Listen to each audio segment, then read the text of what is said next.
আসসালামু আলাইকুম, স্বাগতম সবাইকে আরেকটি নতুন ভিডিওতে। আশা করি সবার ভিডিওটি ভালো লাগবে। ভিডিওটি ভালো লাগলে সাবস্ক্রাইব করতে ভুলবে না। ধন্যবাদ। আলাইকুম স্যার, ওয়ালাইকুম আসসালাম। আমার নাম হলো S K. Ramdarne, deputy engineer, government of Maharashtra, water supply department. আমি একজন অমুসলিম, নন মুসলিম। আমার প্রশ্নটা হলো যে আমাদের এই পৃথিবীতে কেন এত ধর্ম সৃষ্টি হয়েছে? আমাদের চারপাশে এত বেশি ধর্ম কেন? এখানে একটা সেন্টেন্স লেখা আছে পিস টিভি লোগোর নিচে, যে পিস টিভি মানবতার সমাধান। এখানে আমার মতামত হলো এই, যে শান্তির জন্য জ্ঞান আর বিজ্ঞতার প্রয়োজন। ধন্যবাদ। ভাই একটা প্রশ্ন করলেন যে পৃথিবীতে এত ধর্ম কেন, এটা প্রথম প্রশ্ন। আর তারপর একটা মন্তব্য করলেন যে শান্তি মানবতার সমাধান, এটা পিস টিভির স্লোগান। শান্তির জন্য প্রয়োজন জ্ঞান আর বিজ্ঞতা। আমি আপনার সঙ্গে একমত। আপনার প্রশ্নের প্রথম অংশটা নিয়ে যদি বলি যে পৃথিবীতে কেন এত বেশি ধর্ম, আমাদের বুঝতে হবে যে সর্বশক্তিমান ঈশ্বর, আমাদের স্রষ্টা আল্লাহ সুবহানাহু ওয়া তাআলা পাঠিয়েছেন মাত্র একটা ধর্ম। আল্লাহ পবিত্র কোরআনে বলেছেন, সূরা আলে ইমরান অধ্যায় নম্বর 3 আয়াত নম্বর 19, ইন্নাদ-দীনা ইনদাল্লাহিল ইসলাম। একমাত্র ধর্ম, একমাত্র জীবন দর্শন যেটা আল্লাহ তাআলার গ্রহণযোগ্য, সেটা আল্লাহ তাআলার কাছে আত্মসমর্পণ করা। আল্লাহ তাআলা মাত্র একটা ধর্মই পাঠিয়েছেন। আর যত নবী রাসূল পৃথিবীতে এসেছেন, যেমন ধরেন আদম, ইব্রাহিম, মুসা, ঈসা, মুহাম্মদ, ওনারা সবাই শান্তিতে থাকুন, তারা মানুষকে একটা শিক্ষাই দিয়েছেন, আল্লাহর কাছে আত্মসমর্পণ করা। এখন আরবি ভাষায় যদি কেউ আল্লাহ তাআলার কাছে আত্মসমর্পণ করে তাহলে তাকে বলা হয় মুসলিম। আর ইসলাম, এই আরবি শব্দটার মূল আরবি শব্দটা হচ্ছে সালাম, যার মানে শান্তি। এর আরেকটা মূল আরবি শব্দ হচ্ছে সিলম, যার মানে আল্লাহ তাআলার কাছে নিজের ইচ্ছাকে সমর্পণ করা। তাহলে এক কথা ইসলাম মানে আল্লাহ তাআলার কাছে আত্মসমর্পণের মাধ্যমে শান্তি অর্জন করা। তাহলে আমাদের স্রষ্টা আল্লাহ তাআলা পাঠিয়েছেন মাত্র একটাই ধর্ম। তবে সময় বদলানোর সাথে সাথে ধর্মগ্রন্থগুলোও বদলে গেছে, বিকৃত হয়ে গেছে, নতুন জিনিস ঢুকেছে।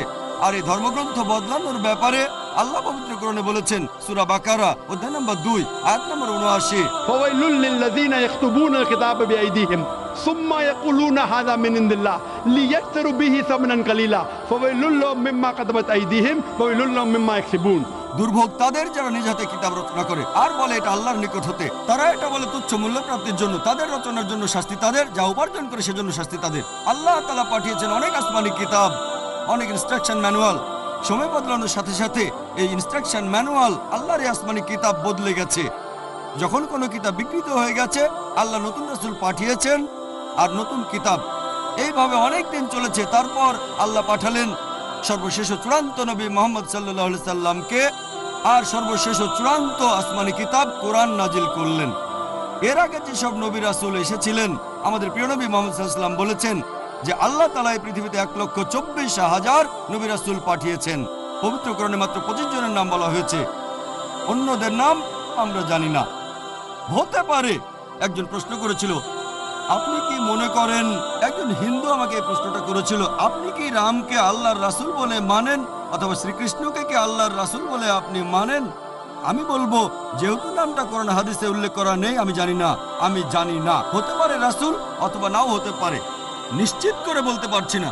তবে এ কথাটা মানতে হবে, যেসব নবী রাসূল এসেছেন নবী মুহাম্মদ সাল্লাল্লাহু আলাইহি ওয়াসাল্লামের আগে, তারা ছিলেন সেই সময় আর সেখানকার মানুষের জন্য। তাহলে রাম যদি আল্লাহ রাসূল হয়েও থাকেন, যদি কৃষ্ণ আল্লাহ রাসূল হয়েও থাকেন, তারা এসেছিলেন সেখানকার মানুষ আর সেই সময়ের জন্য। বর্তমানে পৃথিবীর সব মানুষ, তারা থাকতে পারে ভারতে অথবা আমেরিকায় বা সৌদি আরবে বা কানাডায় বা ইংল্যান্ডে, পৃথিবীর যে কোনো জায়গায় তারা মানবে সর্বশেষ ও চূড়ান্ত নবী মুহাম্মদ সাল্লাল্লাহু আলাইহি সাল্লামকে এবং সর্বশেষ ও চূড়ান্ত আসমানি কিতাব পবিত্র কোরআন।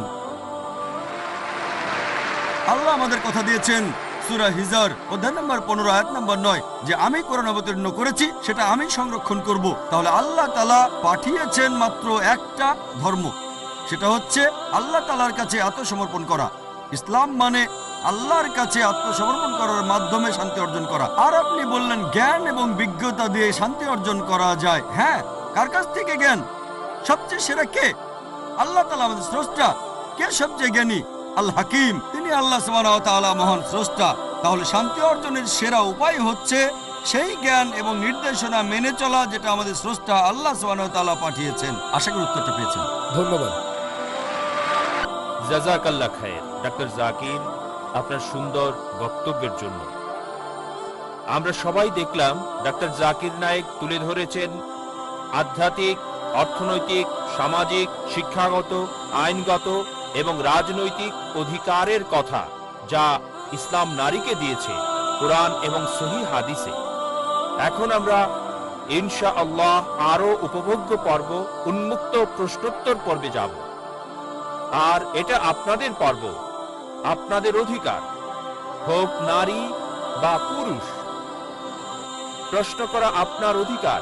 আর চ্যালেঞ্জ করুন ডাক্তার জাকিরকে এই বিষয়ে, মানে আজকের বিষয় ইসলামে নারীর অধিকার রক্ষা করা হয়েছে নাকি খর্ব করা হয়েছে। যে কোনো দ্বিধা ভেঙে আমাদেরকে প্রশ্ন করুন। আমি মোহাম্মদ নায়েক, এই পর্বে আপনাদের কোঅর্ডিনেটর, এবং আমি নিশ্চয়তা দিচ্ছি আপনারা প্রশ্ন করতে পারবেন। তবে অবশ্যই ভালো পরিচালনার জন্য এবং সময়ের যথাযথ ব্যবহারের জন্য নিয়মের মধ্যে থাকতে হবে।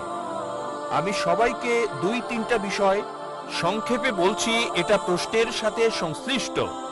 প্রশ্নটি অবশ্যই বিষয়ের সাথে প্রাসঙ্গিক হতে হবে, যথাসম্ভব সংক্ষিপ্ত হতে হবে। প্রশ্নটি একবারে একটি প্রশ্ন করা যাবে। দ্বিতীয় প্রশ্ন করতে চাইলে আবার লাইনের পিছনে যেতে হবে প্রশ্নটি করার জন্য এবং অপেক্ষা করতে হবে। আর এখানে 3টি মাইকের ব্যবস্থা করা হয়েছে।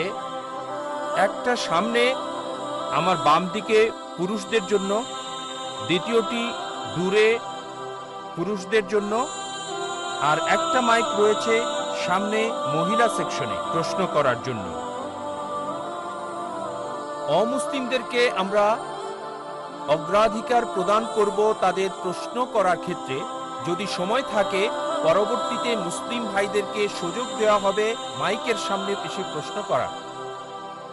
ভলান্টিয়ার ভাইদের যথাযথ দায়িত্ব পালনের জন্য দৃষ্টি আকর্ষণ করছি। দয়া করে আপনার নাম এবং পেশা বলুন ডাক্তার জাকির নায়েককে প্রশ্ন করার আগে। প্রথমে মহিলাদের মধ্য থেকে শুরু করছি। ঘড়ির কাটার মতো পালা করে হবে একটা সেখানে, দ্বিতীয় প্রশ্ন হবে এখানকার মাইক থেকে আমার বামে, আর তৃতীয় প্রশ্ন সেখানে, এভাবে। হ্যাঁ বোন। আসসালামু আলাইকুম ভাই জাকির। আমার নাম দীপালি টেমকার। আমি পুনে থেকে এসেছি। আমি ইনসিডেন্ট ম্যানেজার হিসেবে কাজ করছি এমএনসিতে। আমি ইসলাম ধর্ম গ্রহণ করব। আমি চাই যে আপনি আমাকে কলেমা পড়তে সাহায্য করবেন।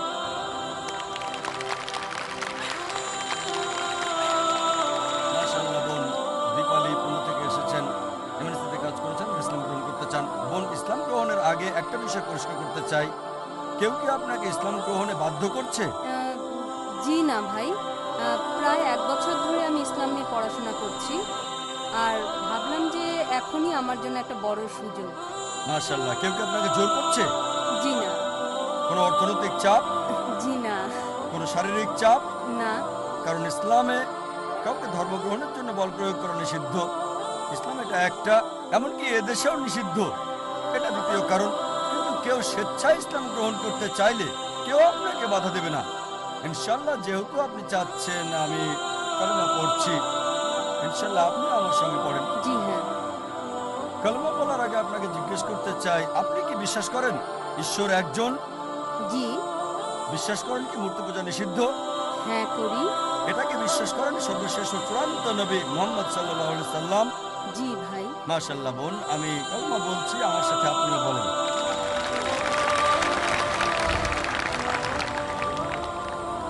আশহাদু আশহাদু আল্লাহ আল্লাহ ইলাহা ইলাহা ইল্লাল্লাহ ইল্লাল্লাহ ওয়া আশহাদু ওয়া আশহাদু আন্না আন্না মুহাম্মাদান মুহাম্মাদান আবদুহু আবদুহু ওয়া রাসূলুহু।